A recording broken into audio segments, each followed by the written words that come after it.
देश के कई इलाके इस वक्त बारिश के कहर से जूझ रहे हैं। केरल की स्थिति सबसे ज्यादा भयावह है। केरल के इडुक्की जिले के राजमला में भूस्खलन के बाद मरने वालों की संख्या 43 तक पहुंच गई। रविवार रात तक मलबे में शवों को निकालने का काम जारी रहा। 6 अगस्त की रात एक पहाड़ के धंसने से 80 लोग मलबे की चपेट में आ गए थे।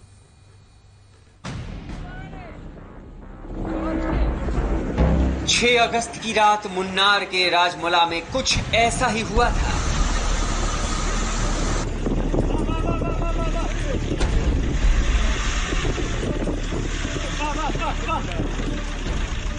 जब भारी बारिश में राजमला की पहाड़ियां धंसने लगी, मिट्टी दरकने लगी, पानी, मिट्टी और पत्थर से मिला हुआ लाखों टन का सॉलिड मलबा आहिस्ता आहिस्ता ढलान की ओर बढ़ने लगा, जिसकी जद में राजमला के चाय बागान कर्मचारियों की 4 कॉलोनियां और एक चर्च आ गए।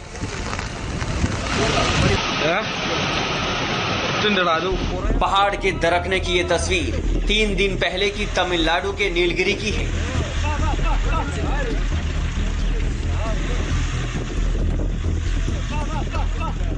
तमिलनाडु की ये तस्वीरें हमने आपको इसलिए दिखाई ताकि आप मुन्नार में हुए हादसे की भयावहता को महसूस कर सकें।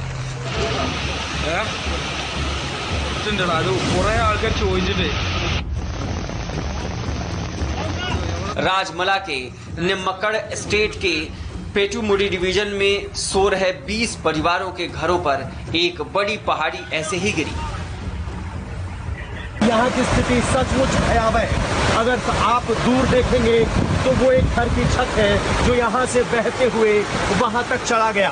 बारिश इतनी ज्यादा है कि लगातार यहाँ 3 दिन से बारिश हो रही है और ऐसी स्थिति में रेस्क्यू ऑपरेशन चलाना भी बहुत बड़ी चुनौती है।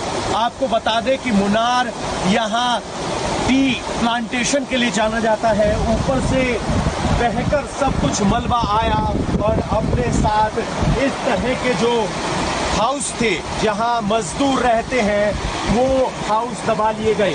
ये घर खुशनसीब निकला, ये शैंटी खुशनसीब निकली कि इसमें लोग बच गए, लेकिन मलबा इनके अंदर भी है। लेकिन यहाँ अगर आप देखेंगे तो बहुत कुछ घरों के अवशेष बचे हुए हैं। किसी बच्चे की साइकिल का पहिया है या घर का सामान है, और जहां हम खड़े हैं वहां भी अभी कई शव दबे हुए हैं।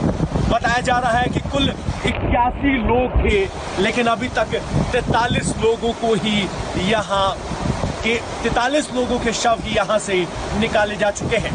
तापमान बेहद कम है, तेज हवाएं चल रही है, लगातार बारिश हो रही है।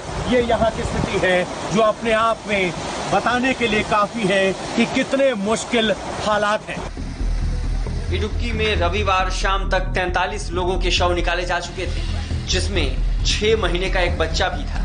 रेस्क्यू ऑपरेशन लगातार चल रहा है और केरल में मूसलाधार बारिश हो रही है। मौसम विभाग की तरफ से रेड अलर्ट जारी कर दिया गया है, जिससे चुनौतियां और बढ़ गई हैं। जब रात को 10:30 बजे ये हादसा हुआ तो इस तरीके से अक्सर यहाँ पानी आता रहता है। लेबर अपने क्वार्टर्स में सोई हुई थी, लेकिन उसके साथ अचानक जो मिट्टी आई वो एकदम सैलाब की तरह आगे बढ़ती चली गई और सब कुछ अपने साथ समेट कर ले गई। पहाड़ के समतल इलाके में बनी हुई क्वार्टर्स थे जो पूरी तरीके से दब गए, और ये सब हुआ रात 10:30 बजे और किसी को बचने का मौका तक नहीं मिला। राजमला के पेट्टीमुड़ी में लैंडस्लाइड आखिर हुआ कैसे, इसे समझने के लिए इन 2 तस्वीरों को देखिए।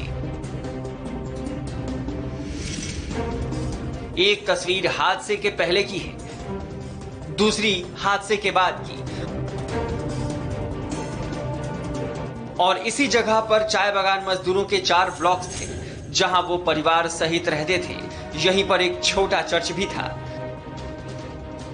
6 अगस्त की रात भारी बारिश से पहाड़ों की अपनी पकड़ कमजोर हुई, जिसके बाद पत्थर, पहाड़ और पानी का मलबा ऊंचाई से नीचे की ओर मलबे की शक्ल में सरकता गया।